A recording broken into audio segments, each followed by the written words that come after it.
Assalamu alaikum wa rahmatullahi wa barakatuh ayyuha al-mu'minun. Alors, cette vidéo pour répondre à Netanyahou, le juif mécréant, qui disait dans une vidéo à M. Erdogan, soi-disant que cette ville, Jérusalem, c'est une ville juive depuis 2700 ans.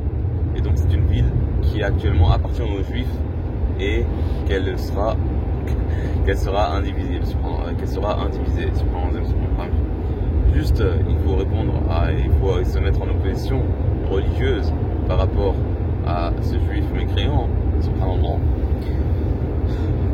Certes, Moussa alayhi salam est bien un prophète d'Allah, et la Torah qui est descendue sur lui est bien un livre d'Allah subhanahu wa ta'ala. Et ça, c'est bien le credo islamique. Et à l'époque de Moïse alayhi salam, et pour le peuple de Moïse, il fallait suivre Moïse, sur lui la paix et le salut. Néanmoins, après Moïse, il y a eu d'autres prophètes. Il y a eu d'autres prophètes comme Jésus, sur lui la paix et le salut, comme Muhammad sallallahu alayhi wa sallam. Et des livres qui ont été descendus par Allah subhanahu wa ta'ala sur ces prophètes-là. L'Injil, l'Évangile et le Coran. Et aussi d'autres choses qui sont descendues de la part d'Allah subhanahu wa ta'ala. Et les vrais mécréants sont ceux qui vont dire, qui disent: nous croyons en certaines choses, en certains prophètes, et nous mécroyons en d'autres. Par exemple, nous croyons en Moïse, mais nous mécroyons en Jésus. Nous croyons en Moïse, mais nous ne croyons pas en Muhammad sallallahu alayhi wa sallam. Nous croyons en Jésus, par exemple, mais nous ne croyons pas en Muhammad sallallahu alayhi wa sallam. Tout ça, ça, ce sont les vrais mécréants. Ça, ce sont les vrais mécréants, comme Allah subhanahu wa ta'ala les décrit dans le Coran.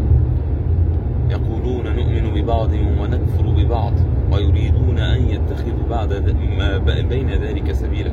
Ils disent: nous croyons en certaines choses, mais nous ne croyons pas en certaines autres. Et ils veulent prendre un chemin intermédiaire entre ceux-là. Ce sont eux les vrais mécréants.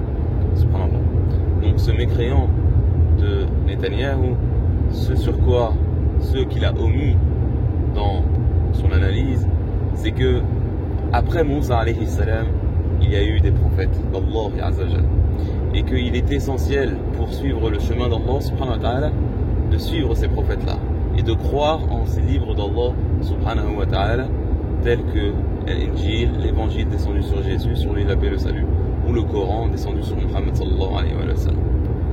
Et donc si Jérusalem doit être une ville religieuse, elle ne peut être que islamique. Et elle n'est légitimement aux yeux d'Allah azza wa jalla qu'islamique. Elle ne peut être qu'islamique. S'il y a une loi qui doit être, une loi religieuse qui doit être à Jérusalem, alors c'est la charia islamique. Et c'est aucune autre loi. Et tu omets quelque chose de grand. Et dans ton analyse, il y a une énorme criminalité et une énorme perversité. C'est celle de traiter de menteur Jésus, sur lui la paix et le salut. C'est celle de traiter de menteur Muhammad sallallahu alayhi wa sallam, et de traiter de mensonge les livres qui sont descendus sur eux. Et en conséquence, on comprend les crimes qui proviennent de votre part sur femmes, enfants, bien des gens, etc. Parce que dans votre analyse initiale, il y a une grosse criminalité et quelque chose d'absolument qui mérite vraiment la désapprobation totale, et la détestation même, et la détestation. Après, chacun est libre vis-à-vis de sa religion, mais c'est-à-dire que c'est Dieu subhanahu wa ta'ala qui juge, et on ne peut pas imposer une religion à quelqu'un d'autre.